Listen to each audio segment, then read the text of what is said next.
Hi hello, ഞാൻ രച്ചു. ഞാൻ ഉപയോഗിക്കുന്നത് മെമ്മറി ക്രാഫ്റ്റ് 450E എന്ന് പറയുന്ന മെഷീനാണ്. ഞാൻ 2019 ആ സമയത്താണ് മെഷീൻ എടുത്തത്. അതുകൊണ്ട് തന്നെ എൻ്റെ കയ്യിലിരിക്കുന്ന സോഫ്റ്റ്വെയർ ഡിജിറ്റൈസറിൻ്റെ ഒരു സോഫ്റ്റ്വെയറാണ് എൻ്റെ കയ്യിലുള്ളത്. അതിനെക്കഴിഞ്ഞും അപ്ഡേറ്റഡ് ആയിട്ടുള്ള ഒത്തിരി സോഫ്റ്റ്വെയറുകൾ പിന്നീട് ഇറങ്ങിയിട്ടുണ്ട്. പക്ഷെ എൻ്റെ കയ്യിലിരിക്കുന്ന സോഫ്റ്റ്വെയർ വെച്ച് ഞാൻ എങ്ങനെയാണ് ഫോട്ടോ എംബ്രോയ്ഡറി ചെയ്യുന്നത് എന്നതിൻ്റെ ചെറിയ വേർഷൻ മാത്രമേ ഇതിൻ്റെ അകത്ത് ഉൾപ്പെടുത്തിയിട്ടുള്ളൂ. ഇതിനെക്കഴിഞ്ഞും നല്ല രീതിയിൽ നമുക്ക് ഫോട്ടോ എംബ്രോയ്ഡറി ചെയ്യാൻ പറ്റും. അതിന് കുറേ അധികം മെത്തേഡുകൾ ഞാൻ ഉപയോഗിക്കുന്നുണ്ട്. അപ്പോൾ അതൊക്കെ വരും ദിവസങ്ങളിൽ ഞാനിടാം. അപ്പോൾ ഇന്ന് നമ്മൾ ചെയ്തിരിക്കുന്ന ഒരു ഒരു സ്കെച്ചിൻ്റെ രീതിയിലുള്ള ഒരു ഫോട്ടോയാണ് ചെയ്തേക്കുന്നത്. അതിൽ തന്നെ 2 പേരുടെ ഫോട്ടോയാണ് ഒരേ സമയത്ത് തന്നെ നമ്മൾ ഒരു ഫ്രെയിമിൽ തന്നെ ഉൾപ്പെടുത്തിയിരിക്കുന്നത്.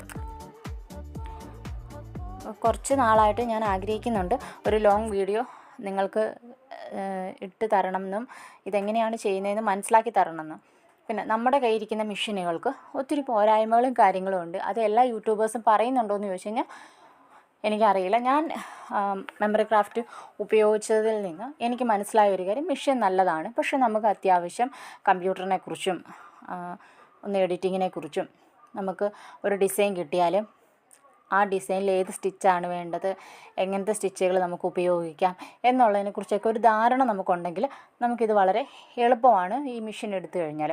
ഇല്ലെങ്കിൽ നമ്മൾ ഡിസൈനുകൾ മറ്റുള്ളവരുടെ കയ്യിൽ നിന്ന് പേയ്മെൻറ്റ് കൊടുത്ത് മേടിക്കേണ്ടി വരും. അപ്പോൾ അതൊരു പോരായ്മയാണോ എന്ന് ചോദിച്ചാൽ അതൊരു പോരായ്മ തന്നെയാണ്. നമ്മൾ പേയ്മെൻറ്റ് ചെയ്ത് ഡിസൈൻ എടുക്കുക എന്ന് പറയുന്ന ഒരു പോരായ്മ തന്നെയാണ്. പിന്നെ നമ്മുടെ കയ്യിരിക്കുന്ന സോഫ്റ്റ്വെയറിൽ മിതമായ സ്റ്റിച്ചുകൾ മാത്രമേ ഉള്ളൂ എന്നുള്ള കാര്യം എത്ര പേർക്ക് അറിയാം എന്നെനിക്ക് അറിയത്തില്ല. കാരണം വീഡിയോസിൽ കാണുന്നത് ഭയങ്കര സൂപ്പറായിട്ട് തയ്ക്കുന്നു, വളരെ ഭംഗിയുള്ള ഡിസൈനുകൾ സ്റ്റിച്ചുകൾ ഇടുന്നു എന്നൊക്കെയുള്ള രീതിയിലാണ് വെളിയിലേക്ക് പബ്ലിസിറ്റി കൊടുക്കുന്നത്. പക്ഷെ അങ്ങനെയല്ല. നമുക്ക് 3 സ്റ്റിച്ചുകൾ മാത്രമേ ഇതിൻ്റെ അകത്ത് പ്രൊവൈഡ് ചെയ്യുന്നുള്ളൂ. അതിൻ്റെ തന്നെ വേരിയേഷൻസ് ആണുള്ളത്. അപ്പം നമുക്ക് എല്ലാ ഡിസൈനുകളും ഈ 3 സ്റ്റിച്ച് വെച്ച് മാത്രമേ ചെയ്യാൻ പറ്റുള്ളൂ.